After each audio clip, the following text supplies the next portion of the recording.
Hi, welcome to my channel series vlogs. ఈరోజు మన ఛానల్లో నేను ఒక ఎక్స్పెరిమెంట్ చేయబోతున్నాను.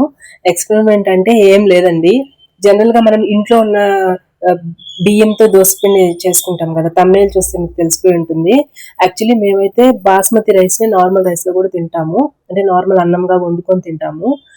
సో ఇప్పుడు నేను దోశకి వేయాలంటే నాకు నార్మల్ బియ్యం లేవు కాబట్టి నేను ఇప్పుడు బాస్మతి రైస్ తోనే దోశ పిండి తయారు చేద్దామని అనుకుంటున్నా. బట్ ఎలా వస్తాయి ఏంటి అనేది అయితే నాకు తెలియదు.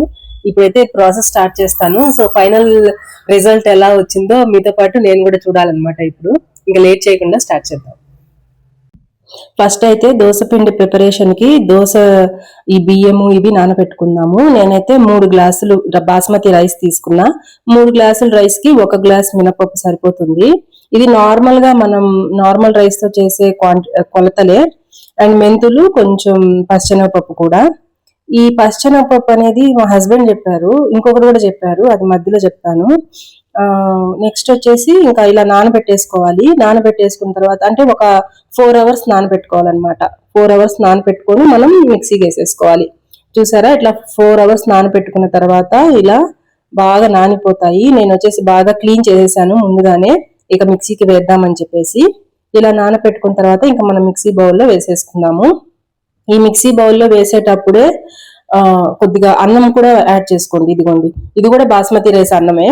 అన్నం కూడా వేసుకుంటే దోశలు బాగా క్రిస్పీగా వస్తాయని చెప్పేసి యాడ్ చేశాను. అలాగే వాటర్, అంటే మిక్సీ వేస్తున్నాం కాబట్టి కొంచెం కొంచెం క్వాంటిటీలో మనం మిక్సీ పట్టుకోవాలి కదా, లేకపోతే మనకి గ్రైండ్ అవ్వదు. చాలా టైం పట్టింది గ్రైండ్ అవ్వడానికి. మరి బాస్మతి రైస్ వల్లనో ఏమో తెలియదు కానీ చాలా టైం అయితే పట్టింది. సో ఈ మొత్తానికి పిండి రెడీ చేసేసుకున్నాను. ఇది ఇంకా మనం నైట్ అంతా అలాగే బయట పెడితే పొద్దునకి పులుస్తుంది. పులిసిన తర్వాతే కదా మనం దోశలు వేసుకోవాలి. సో మొత్తానికి మార్నింగ్ కి, ఇది మార్నింగ్ అనమాట, నెక్స్ట్ డే ఇలా పులిసింది నా పిండి. బౌల్ మారింది ఏంటి అనుకుంటున్నారా? ఏం లేదండి, అది చిన్న బౌల్, పులిస్తే పొంగిపోతుందని చెప్పి మళ్ళీ నేను పెద్ద దాంట్లో ట్రాన్స్ఫర్ చేశాను. ఇప్పుడు ఎంత పులిసిందో చూద్దాం. చూడండి ఎంత బాగా పులిసిందో. మామూలు దోశ పిండి పులిసినట్టే పులిసింది ఇది కూడా. మరి దోశలు ఎలా వస్తాయి అనేది చూడాలి. ఇక దోశలు ఎలా వస్తాయో చూద్దాము. నేను కొద్దిగా దోశ పిండి ఒక బౌల్లోకి తీసేసుకున్నాను. దాంట్లో కొద్దిగా సోడా ఉప్పు, అలాగే సాల్ట్ వేసుకున్నాను. సాల్ట్ తర్వాత చక్కెర, ఇది కూడా మా హస్బెండే చెప్పారు. చక్కెర వేస్తే దోశలు క్రిస్పీగా వస్తాయన్నారు. అలాగే పచ్చెనపప్పు కూడా వేస్తే కలర్ బాగా వస్తుందని చెప్పారు. నార్మల్ దోశ పిండిలో అయితే నేను వేయను. ఇవి రెండు దీంట్లో యాడ్ చేశాను. ఎలా వస్తుందో చూద్దామని చెప్పేసి ఇంకా దోశ వేసేసేద్దాం. సో దోశ తవా పెట్టేసుకున్నా, రెడీ చేసేసుకున్నా. ఇంకా దోశ వేద్దాము. ఎలా వస్తాయో ఏంటో అనేసి నాకు కూడా తెలియదు. ఫస్ట్ టైం నేను బాస్మతి రైస్ తో చేయడం. జనరల్ గా మేము తినేది బాస్మతి రైసే, నార్మల్ రైస్ ఉండదు. అందువల్ల దోశలు బయట నుంచి తెచ్చుకోవాలన్నా, పిండి కొనుక్కోవాలన్నా ఇక్కడ చాలా కాస్ట్. సరే ఇంట్లోనే తయారు చేద్దాం అని చెప్పేసి నేను ఇంకా నార్మల్ రైస్ కి ఎక్కడికి పోలేం కదా, అందుకని బాస్మతి రైస్ తోనే ఒకసారి ట్రై చేద్దాము, కొత్తగా ఉంటుంది కదా అని చెప్పి ట్రై చేశాను.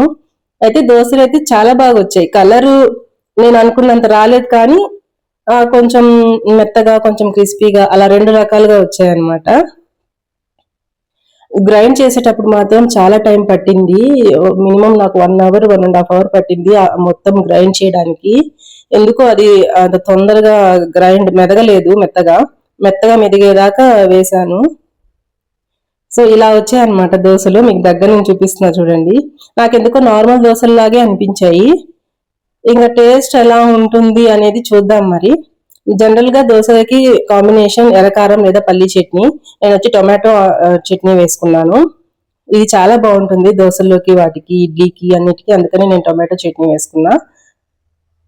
సో టేస్ట్ ఎలా ఉంటుంది అనేది నేనే తిని చూస్తున్నాను అక్కడ. టేస్ట్ అయితే చాలా చాలా బాగా వచ్చింది. చాలా మంచిగా అనిపించింది టేస్ట్. నార్మల్ దోశలాగే ఉంది. అండ్ కొద్దిగా మెత్తగా, క్రిస్పీగా, లైట్ క్రిస్పీ అండ్ సాఫ్ట్నెస్ ఎక్కువగా అనిపించింది దోశ మాత్రం. అయితే ట్రై చేయొచ్చు మీరు. అయితే బాస్మతి రైస్ తో దోశ పిండి తయారు చేసాం కదా. పిండి అయితే నార్మల్ గానే అనిపించింది నాకు, స్పెషల్ గా ఏం అనిపించలేదు. మనం నార్మల్ గా మసూర బియ్యంతోనో లేకపోతే రేషన్ బియ్యంతోనో వేస్తే ఎలా ఉంటుందో నాకు అలాగే అనిపించింది.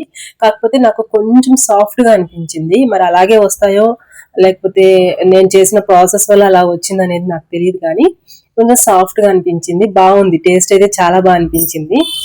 టొమాటో చట్నీలోకి చాలా చాలా బాగుంది. ఇంకా నార్మల్ చట్నీ ఎర్రకారము అంతా ఓకే, కానీ టొమాటో చట్నీలో అయితే నాకు చాలా బాగా అనిపించింది టేస్ట్. కుదిరితే మీరు ఒకసారి ట్రై చేసి చూడండి ఎలా అనిపిస్తుందో. ఇది ఇవాల్టి వీడియో. సో నెక్స్ట్ వీడియోలో మళ్ళీ కలుద్దామండి. Bye bye.